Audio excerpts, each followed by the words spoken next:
െതിരായ സൈനിക നടപടിയിൽ നിന്ന് അമേരിക്ക പിൻവാങ്ങുന്നതായി സൂചന.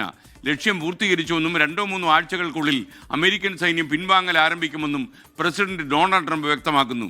അതേസമയം വെടിനിർത്തൽ അംഗീകരിക്കില്ലെന്നും യുദ്ധം പൂർണ്ണമായും അവസാനിപ്പിക്കണമെന്നും ഇറാൻ വിദേശകാര്യമന്ത്രി അബ്ബാസ് അറക്ചി പ്രതികരിക്കുകയും ചെയ്തു.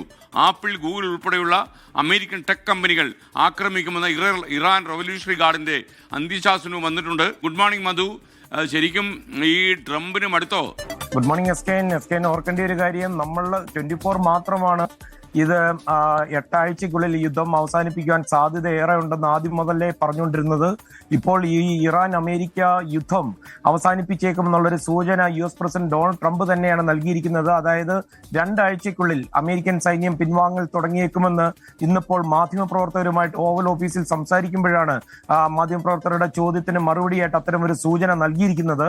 അതായത് ഇറാന്റെ ആണവായുധ മോഹങ്ങളൊക്കെ തടയുവാൻ തനിക്ക് സാധിച്ചെന്നും അതുപോലെ അവരുടെ മിലിറ്ററി ശേഷി വലിയ തോതിൽ കുറയ്ക്കാൻ പറ്റിയതായിട്ടും ഒക്കെ ട്രംപ് അവകാശപ്പെട്ടു. അതേസമയം ഇറാനുമായിട്ട് ഒരു കരാർ ഉണ്ടാക്കുവാൻ താൻ ആഗ്രഹിക്കുന്നില്ലെന്നും അവരെ ശിലായുഗത്തിലേക്ക് തള്ളിയിട്ടു എന്നാണ് അദ്ദേഹം അവകാശപ്പെടുന്നത്. അത് മാത്രമല്ല, സാധാരണ ഒരു യുദ്ധം അവസാനിക്കുമ്പോൾ 2 രാജ്യങ്ങൾ തമ്മിൽ ഒരു സമാധാന കരാറിൽ അല്ലെങ്കിൽ ഒരു വെടിനിർത്തലൊക്കെ ഒപ്പിടാറുണ്ട്. എന്നാൽ ഇറാനുമായിട്ടുള്ള ഈ വിഷയത്തിൽ അത്തരം ഒരു ഔദ്യോഗിക നടപടിക്രമത്തിന് അമേരിക്ക താല്പര്യപ്പെടുന്നില്ല എന്നുള്ള സൂചനകളും വരുന്നുണ്ട്.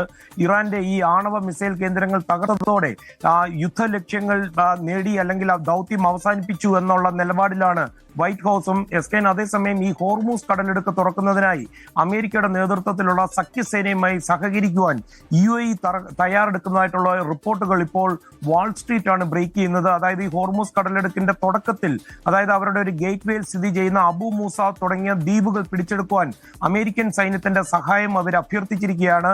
ഷാർജയും ഇറാനും ഒക്കെ ഒരുപോലെ ഈ ദ്വീപിന്റെ മേൽ അവകാശവാദം കാലങ്ങളായിട്ട് ഉന്നയിച്ചുകൊണ്ടിരിക്കുന്നതാണ് എസ്കെൻ. അതേസമയം ഈ യുദ്ധം അവസാനിപ്പിക്കാനുള്ള സന്നദ്ധത ഡൊണാൾഡ് ട്രംപ് പ്രഖ്യാപിച്ചതോടുകൂടി ഓഹരി വിപണിയിൽ വൻ കുതിപ്പാണ് ഉണ്ടായിരിക്കുന്നത്. വാൾ സ്ട്രീറ്റിൽ ഈ ഡൗ ജോൺസിന്റെ സൂചികയൊക്കെ 1100 പോയിന്റിലധികം ഉയർന്നു. അതുപോലെ എണ്ണവില ബാരലിന് $100 താഴേക്ക് എത്തിയതും ഈ വിപണിയെ വലിയ രീതിയിൽ സ്വാധീനിച്ചിട്ടുണ്ട്.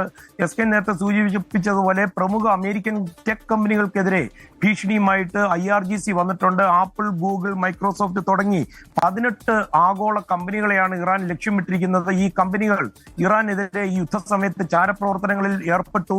അതുപോലെ ഇറാന്റെ ഉന്നത ഉദ്യോഗസ്ഥരെ ലക്ഷ്യമിട്ടുള്ള കൊലപാതകങ്ങൾ ആസൂത്രണം ചെയ്തത്, അവരെ ട്രാക്ക് ചെയ്യുന്നതുമൊക്കെ ഈ ടെക് കമ്പനികൾ ഒരു പ്രധാന പങ്ക് വഹിച്ചെന്നാണ് IRGC ആരോപിക്കുന്നത്.